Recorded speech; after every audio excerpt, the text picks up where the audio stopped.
nga bwe twabategeezezza olunaku lwa kawungeezi nti omukulu amanyikiddwa nga Latif Kasumba Madoyi yakwatiddwa ab'ebyokwerinda ku nsonga ze twategeddeko nti lutunga ebyambalo ebya NUP. Bantegeezezza nti kuliko n'omusango ogw'emmundu. Naye nno namaze ne neetegereza ne sitoole ya Kasumba ng'ekwatagana n'ey'omubaka wa paaliyamenti owa Makindye wamanyikiddwa nga Derrick Nyeko, naye baalumbye amaka ge mu bigambo byagamba ababadde abasirikale abasoba 50 nga bagezaako okwaza ennyumba ye. Wabula oluvannyuma twalabye omukulu ayogerera poliisi n'ategeeza nti ewa Nyeko baasanzeeyo engatto eza security ekola ku counter terrorism. Ezo engatto ze bambala aba security ab'ebyokwerinda bwe batyo babisanze ewa Nyeko n'ebyambalo ebifaanana eby'obyokwerinda. So obudde buno eno twagala tegeera kiri ku Regi Embassy esangibwa e Kawanda Jokolera. Nakutegeezezza gwe atannamanya Latifu Madoyi y'omukulu designer yadesigninze overall omukulu Principal Bobi Wine gye yabaddemu mu ggwanga lya Bungereza mu kibuga London mu kivulu kye ekya Internal Gladiator. So nzikiriza obudde buno negatte ku mukulu amanyikiddwa nga Jjajja Kaaya. Essaawa za kakati yasigadde mu mitambo atubuulire embeera nga bweyimiridde ku Regi Embassy. So gwe sigalako eno Expo TV following nze omwana Soda ndi ne Abe. Leero tuli ne Kyali waffe Muzungu David yasiibye wano Muzungu wanoonyeeki wano. Anyway, Jjajja Kaaya. Wangisebo. Osiibye otya mukama wange? Nsiibye bubisebo. Nkitegeera. Yaman. Akuwuliriza era n'akulaba agenda kusaba omweyanjulire ku mannya go. Amanya nze Jjajja Master Kala nkolera wano ku Latifu Academy nga ndi musomesa. Principal wange Latifu designer oba designer Latifu. Omusibe. Osebo musibe saawema. Tubadde twagala kututegeezaako nga tetunabagenda mu maaso ebyaliwo olunaku lwe yakwatibwa. Embeera eri etya obudde bunaawo ku Embassy? Embeera eri wano tesanyusa. Wali abakwalanga bayimbira omukulu Dani Mugula yayimbira nti baalaba ataliiwo ne batulunjabunja baalaba ataliiwo. Kyalina Latifu taliiwo Bayibuli wansi. Okusinziira ku bintu bye tukola wano ebisanyusa abantu aba wano n'emitala w'amayanja. Naye nga ekyo nze ndowooza nti kyazzeeyo lwa buteetegereza. Omanyi bw'owulira ekigambo Military Academy kyalina omupoliisi okukisoma n'akiyita military. Tutangaazeemu ekigambo kiri kitya? Military. Sikiwulidde. Military art. Kaakati ekyo ekigambo ekyasingaanibwa wano yo poliisi n'ekituuma military. Kaakati bw'aba muntu abo aba amaze okulya essasi. Okitegeera singa poliisi baba bagigambye nti wali wakyubira okubaawo ababbi. Nijja esingaana omuntu gwe kisuubiriza nti mubbi awo weekubira omuntu n'afa. Ng'ate ali innocent oba oli awo. Weebalika ekigambo military art. Kitegeeza ki? Kisomesa art and design n'ebiringanga ebyo. Kaakati awo ogwo ne gufuuka omusango. Jjajja Kaaya. Akuwulira mbadde nsaba otusigiremu ekifaananyi ku mbeera bwe yali omukulu ng'akwatibwa kola olunaku lwennyini. Embeera yali etya? Actually nze saaliwo nali Hoima. Naye ng'eggwaliwo twali twamala okutendereza oba okuyozayoza omwana eyawangula awaadi. Mu ggwanga lya Nigeria. Akiikirira bulungi Uganda nga omwana yasomera wano. Mwana muto ne tubeera nga twaselebratinga okulabika nti omwana oyo yatuwangulira awaadi ey'akabi. Yawangulira Uganda awaadi mu kibuga. Yawangulira Uganda awaadi. Ndowooza baawulira ekitume ate bo ne babijjamu mbeera ndala nga bw'ogambye okupapa nga tomaze kwetegereza. Ate ng'oyagala okukola okusanyusa mukama waawe nti naye ekintu kitambula bulungi. Kikyotegeeza okusanyusa mukama we era nga niyo yasanyusa era nga nigwe basanyusa. Ani tekimanyi nti poliisi buli mupoliisi akola anoonya promotion. Naye banoonya ranka. Kati awo wajja obuzibu oluusi ne bagwera bugwe ekintu oluusi ekitannaba kubanga kyekyo naye ne bakisuubiriza era ne bakisiiga ekifaananyi ensonga lwaki ebibiina by'obufuzi ogenda okuwulira nti abaali bavunana ekibiina gundi naye ekibiina kyasinze gavumenti ejja okusinga nti poliisi ekuŋŋaanya obujulizi ku nsonga emu oba endala oluusi epapa ng'ekigambo military act oba kifuudde military. Misango ki bo gye beekwasiza okujja okusalako embasi? Kati olw'okubanga Bobi Wine yatongeddwa ekyambalo kiri ekyakubye iteeka e Bungereza. Kaakati endowooza balowooza nti nno people power nti wano weyeekazanyiza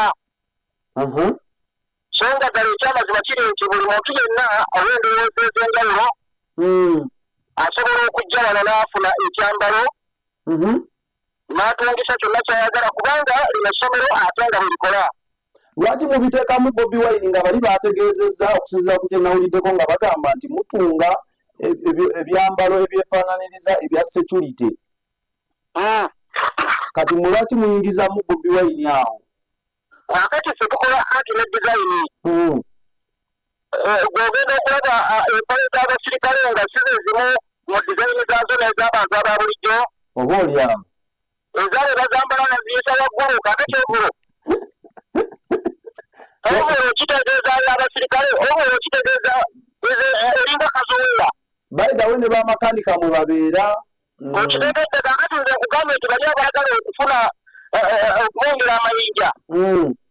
Bamanyi bulungi nti oyo agaba amayinja tayagala political parties ndala yayagala ye yokka.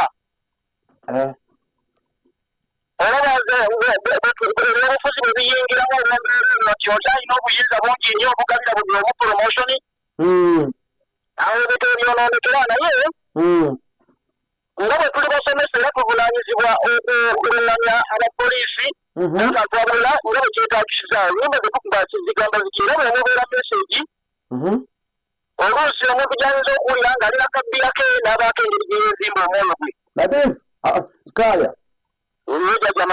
Wantegeezezzaako ku by'ebyokulwanyisa sooka okinnyonnyola nkitegeere baabataddeko n'ekyokubeera n'ebyokulwanyisa. Byakugamba totuukangako ku embase. Nze mmanyiwo nali ntuuseewo. Waliwo akafo bakayita mystic tunnel. Kakati ka mystic tunnel ako omujaasi bw'atuukawo oba omusirikale asooka kulowooza nti eyandaki. Kati ebyo ebintu ebyo bajjawo ne basiiga ebifaananyi ebitaliiyo naye bw'oba ng'otuuse ku gulawundi ne beetegereza bulungi nga tutaddeemu mbeera yakulyagaliza na kunoonya promotion. Ebintu ebyo bajjasi waliwo art. Ekitegeeza ebyokulwanyisa ekifaananyi n'asiiga ekifaananyi ky'omusirikale. Omukwata ng'omubulaala nti lwaki yasiiga ekifaananyi ky'omusirikale ng'ate mukozi asoma art. Ekitegeeza ebyokulwanyisa ekityo tekyabaddewo. Babinoonyereza mu kifo kikyamu. Kati omusango sofa gutambula gutya era omukulu ali ludda wa ssaawa zino? Poliisi yewandiika emisango sebo. Akati ffe abalowooza nti tetulina musango. Poliisi yo yegamba nti oba oliawo weeguli kakati ng'ebyakugambye osobola okukuŋŋaanya n'omanya nti bano bali innocent naye bali nga bw'omanyi ebya poliisi ate bakugamba nti galawo fayiro nobabuuza nze nagikugagguzaawo naye bintu ebyo tusuubira nti bajja kutugamba okuggalawo fayiro n'embeera enayitibwamu naye nga tukyali ku bulekente kubanga era bakyasiiga ebifaananyi oluusi ebitaliiyo. Kati ye ali luddawo obudde bunene ali ku poliisi yaabo. Ensaawa eno bamutudde Naggalama si ssaawa eno naye babatudde baasuze Naggalama ati kiwala abazee bali bataano bonna awamu. Ne bajje ku gundi ku embasi. Mulimu n'abajja okuyiga ne baregisitalinga ng'abayizi. Abasomi. Abasomi. Nabo kaakati basibe nga naye bo bajja kufuna certificate ng'ate essomero teririiwo mu bukyamu. Era ne certificate ya DIT. N'awaadi abaana bwe bagenda okukiikiriza Uganda bawangula kugamba ebintu ng'ebyo tusaasidde nnyo ensi yaffe. Weewaawo. Obudde buno ani agezaako okwasaganya okugoberera omusango gwa Latifu ogwo? Mu mbeera ezaalonda bulijjo. like n'abagezaako okwewuba poliisi bino mujje mutegeere ekigenda mu maaso okulaba ku musibe biki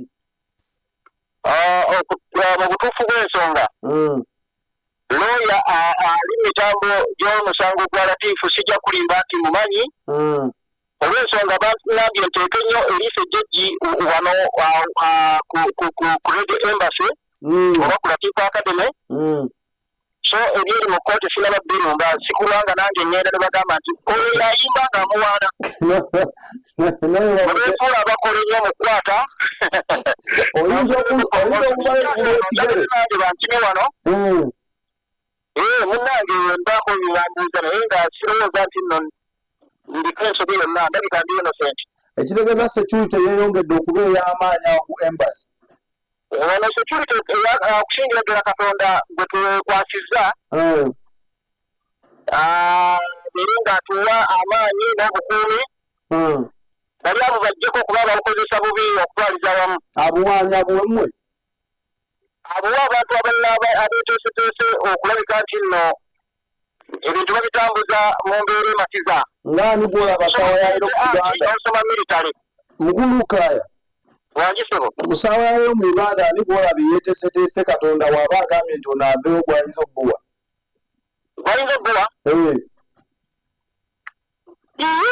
waayo naawe leka kubuuza bibuuzo naawe abantu be bamanyi we basobola okweddira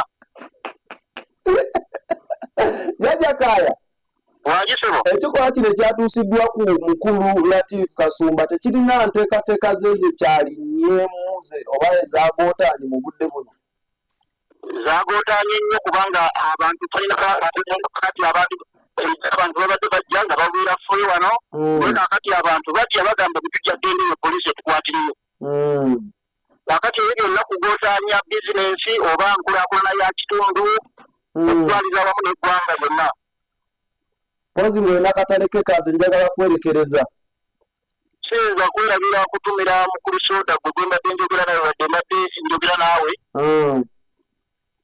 weebale okugezaako okwagaliza bannayuganda okutegeera ebigenda mu maaso ate nentumirako n'ekitongole kya poliisi nga ngezaako okukigamba nti tukyagala nnyo naye bwe kiba kinoonya promotions kigezeeko okwegendereza obubaka bwoje tujja kutandika okukibuusabuusa n'okukijjamu obwesige yaman mukulu muzungu David ow'effumbekero lya Kadonka mwakutumidde omusajja oyo mumatira yeebale kwogera Kadonkamu n'okumulwanirira era ndowooza naye bw'anajjako ku Red Embassy tujja kubeera nga tukwataganamu ng'ati emiwunyoke